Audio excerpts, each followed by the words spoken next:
Howdy class. Today we're going to go over Handout 4, Mathematics of Finance. I would say that this handout is probably one of the more important handouts of this class in terms of things that you're going to need for any kind of business degree that you'll be working with. All the handouts are important, but I would say this one is of particular importance, so make sure you do pay close attention to what we go over in this lesson.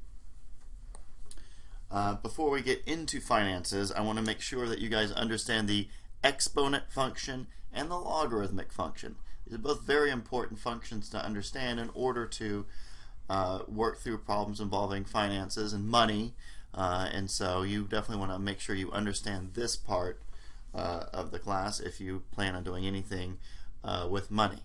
So if you don't plan on ever doing anything with money, then I guess you can ignore this class, but if you are like 100% of the population, you will have to use money at some point in time, so let's make sure we understand this part of the class. So having said that, we begin our exploration of the subject with the exponential function. Right, and so we have that right here. We'll start here. We need to make sure that the bases are the same. And what do I mean by when I say base? I mean that number right there. That's the base. The exponent is up here, right? We got the base is in yellow, exponent's in blue, and so and so here, you know, there's the base right there. Bases do not match. Exponent is right up here. You can't see it, but it's always an implied 1. So we can rewrite 100 as 10 squared, right? Clearly that's the case, and so you can see we got 10 raised to the x equals 10 squared. So you set the exponents equal to each other, and you quickly see that x equals 2. Right, plug that in to double check right there. 10 squared is indeed 100, and so it checks out. All right, number 2, we get into a problem involving E. E is a famous number. It's known as Euler's number. It's used a lot in finance, particularly for the continuously compound interest formula. Think of E a lot like you think of pi, right? Pi has an infinite number of decimals, goes on forever, does not repeat. Very famous number. E is a lot like pi in that regards. Maybe not as famous as pi, but it is definitely a famous number. One you want to make sure that you are aware of. Again, it's called E is called the Euler's number, also known as the natural number, because it also comes up a lot in natural sciences as well, with things like microbial growth and such whatnot. But in this class, we're not so concerned about microbial growth, but we are concerned with growth of money as terms of interest rates. So let's go ahead and take a look at this equation. So we're just going to treat E like any other number.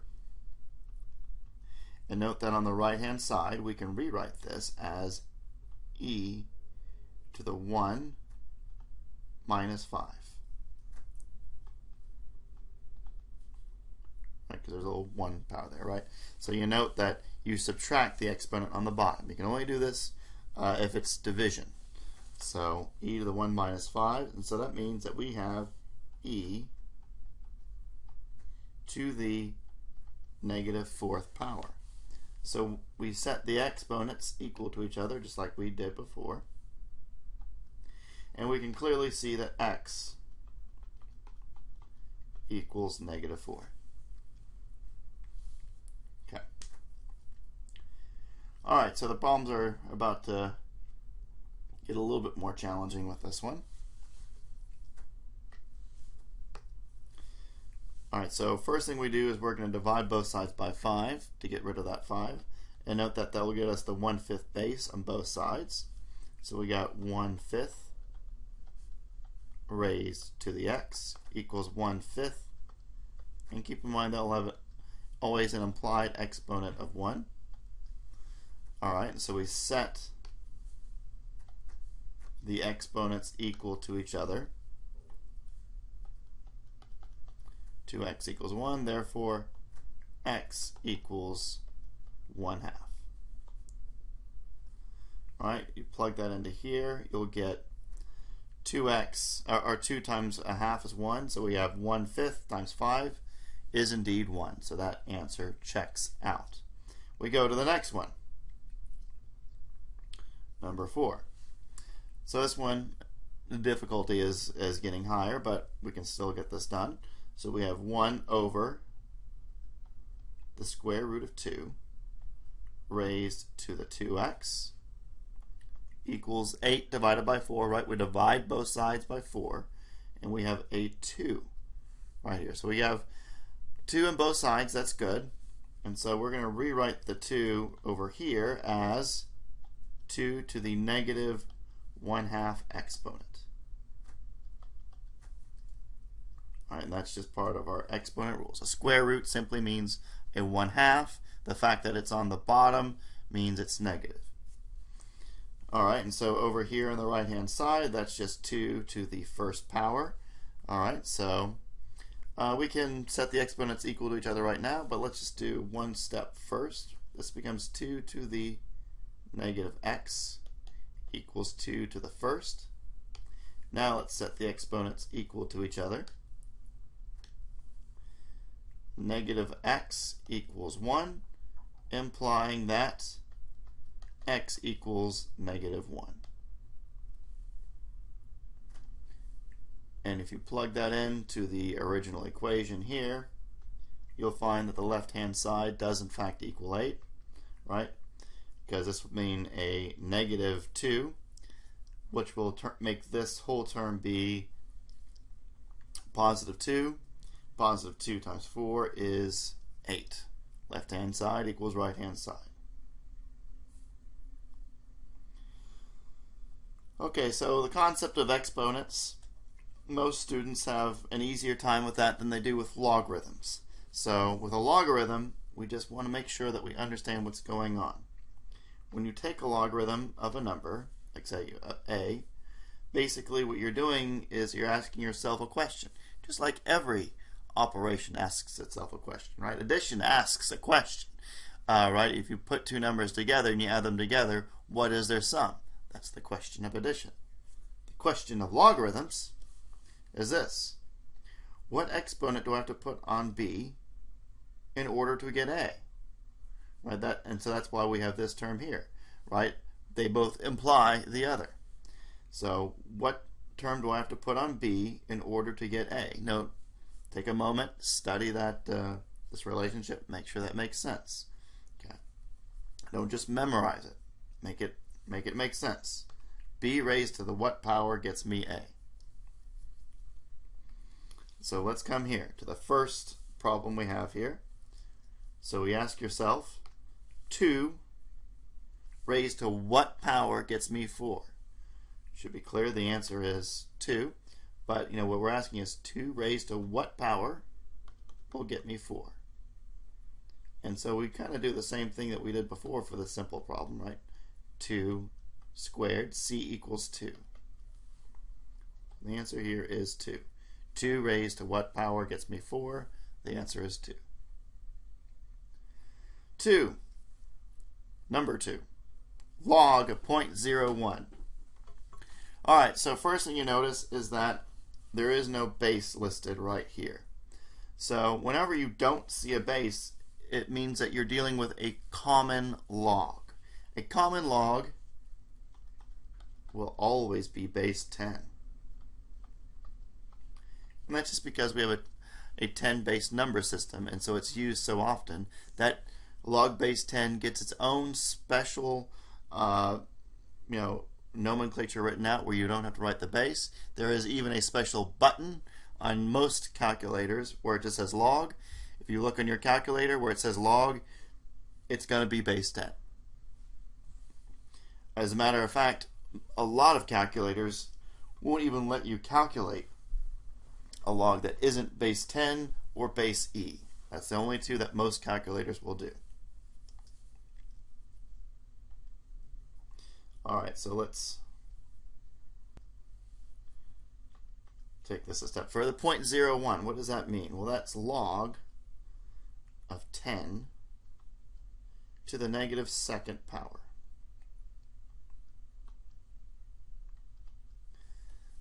And so the answer is -2. Again, we're trying to figure out what exponent I got to put in that number I circled in blue, right? 10 raised to what power gets me 10 to the -2? Well, of course, it's -2. Number 3. Now we get to log base e. That's what natural log means, right? E is known as the natural number, Euler's number, but the natural number, think of that. That's why it's called the natural logarithm, because we're taking the log with a base of the natural number, e. So once again, this means log base e of e to the 13th power. And why this gets its own special button is very similar to the reason that the common log gets its own special number, is that it's used so often. E is always used whenever you have near continuous growth, whether that be money, bacteria, or radioactive decay, whatever. Like it's always E if it's continuously growing. And of course, the answer for this will be 13, right? E raised to what power gets me e to the 13th? Well, 13 is the exponent. And so this brings me to a more general. Log of any base, b raised to the x. The answer is just x. Okay, that'll be true of almost anything. It also goes in the other way.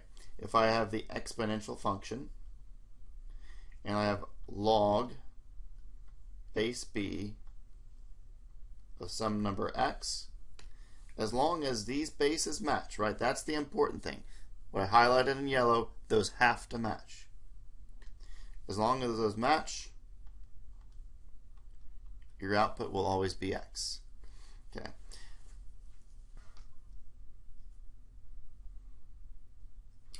Alright, so moving forward, we've got some logarithm rules we want to go over. We'll bypass the proof of these rules and we'll just accept them as true. So first off, we'll look at this one. So note that this turns multiplication into addition. We'll look at this one here. This turns division into subtraction, right? Subtraction is easier to work with than division, just as addition is easier to work with than multiplication. So we see one way how using a logarithm can make things easier. We look at this one. This continues the trend. So we've got an exponent acting right here, and it turns the exponent into multiplication, because multiplication is easier to work with than an exponent. So logarithms making our lives easier. This one, it's the logarithm, basically it changes your base. Remember what I was saying, that your calculator only handles two types of logarithms, right? The common log and the natural log. So let's go ahead and rewrite this in terms of those two logs, because that's generally how you want to use this formula. So this is, you've got, log c, some crazy base, we'll call it crazy base. And so if you want to turn it into a regular log, it'd be a log of whatever the crazy base is. And on top you put log of whatever it is you were trying to find the log of in the first place. And for natural log, same thing. Natural log of crazy base. And that goes under the natural log of whatever you want to take the base of in the first place. Okay. So let's use these to solve some problems here. So note we've got a subtraction of logarithms, so that means we're going to be using this rule right here. And so this becomes the natural log of 6x over x plus 1. Note we're combining them this time. We're not breaking them apart. And the reason we're doing that is because we want both sides to have the same logarithm acting on them, which is good. And so we're going to use that last rule that I talked about. We're going to go ahead and take the exponent, apply the exponent e to both sides, so that the left-hand side is e raised to the natural log of 6x over x plus 1 equals e raised to the natural log of 4. Right, natural log is base e, so the base is matched, so then we can rewrite both sides as simply 6x over x plus 1 equals 4. And that is a lot easier to work with. So multiply both sides by x plus 1.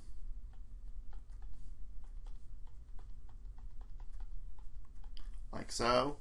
And then just work through it algebraically. Right hand side, simply 4x plus 4 and 6x here.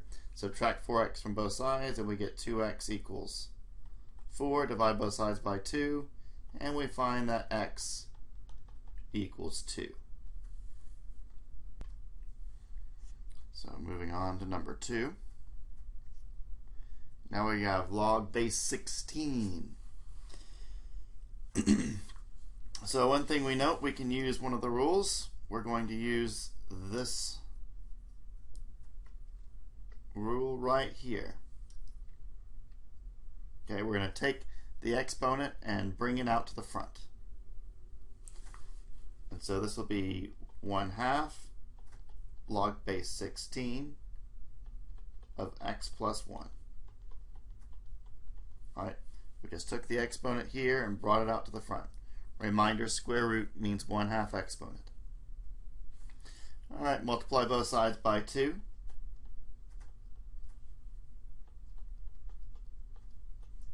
And we've got 1/2. And now we apply the exponent function to both sides. This time we're going to use the exponent base of 16. So the left-hand side becomes 16 raised to the log 16 of x plus 1 equals 16 to the 1/2 exponent. Left-hand side, bases are the same, so we can rewrite this as x plus 1 equals 4, because 4 is the square root of 16. Subtract 1 from both sides, x is equal to 3. Alright, next one. Okay, we're going to use this same rule again for this one. Note that we're going to use it on the left-hand side. Will not apply to the right-hand side because the exponent is outside. So left-hand side becomes 2 times log of x. And let's just write this out. What does this mean? That means log x multiplied twice together. So log x, log x. That's what that means. And then we're going to divide both sides by log x.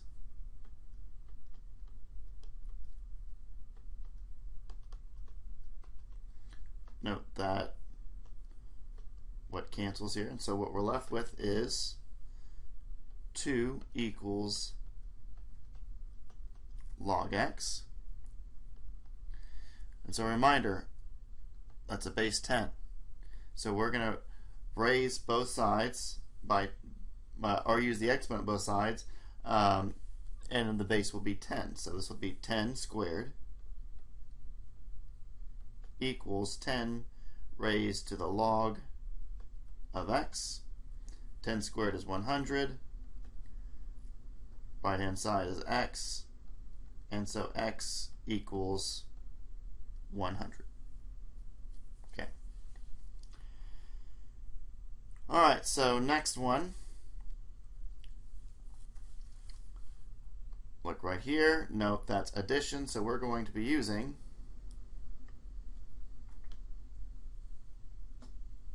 that formula there. So turning addition into multiplication. So we got log base 9 of x plus 4 times x minus 4. And on the right hand side, what exponent do I have to put on 23 to get 23? Well, it's just 1. Alright, so let's go ahead and perform the multiplication here. This will be log of x squared minus 16. And that equals 1.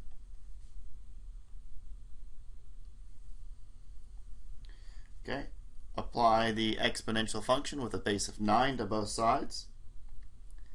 9 log 9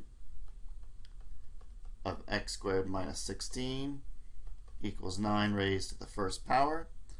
Left-hand side is simply going to be x squared minus 16 equals 9. Add 16 to both sides, and you'll see that x squared equals 25. Take the square root. Technically, you would say positive or negative 5, but you can't take the logarithm of a negative number. It's something you cannot do. So if you plug negative 5 into either one of these guys here, you're going to be taking the logarithm of a negative number. So we'll say, but we're only taking the positive. Okay. And I can say, but x equals negative 5 implies it does not exist, if you wanted to spell everything out. But you just take the positive, and that's the reason why you would do it. Okay? And so next time we'll be talking about simple interest. So make sure you understand the exponential and logarithm rules. Very important. Make sure you do the homework for logarithms and exponents before starting on the financial part of this handout, or watching that one. Things will go a lot more smoothly for you if you do. Until the next video, have a great day, class.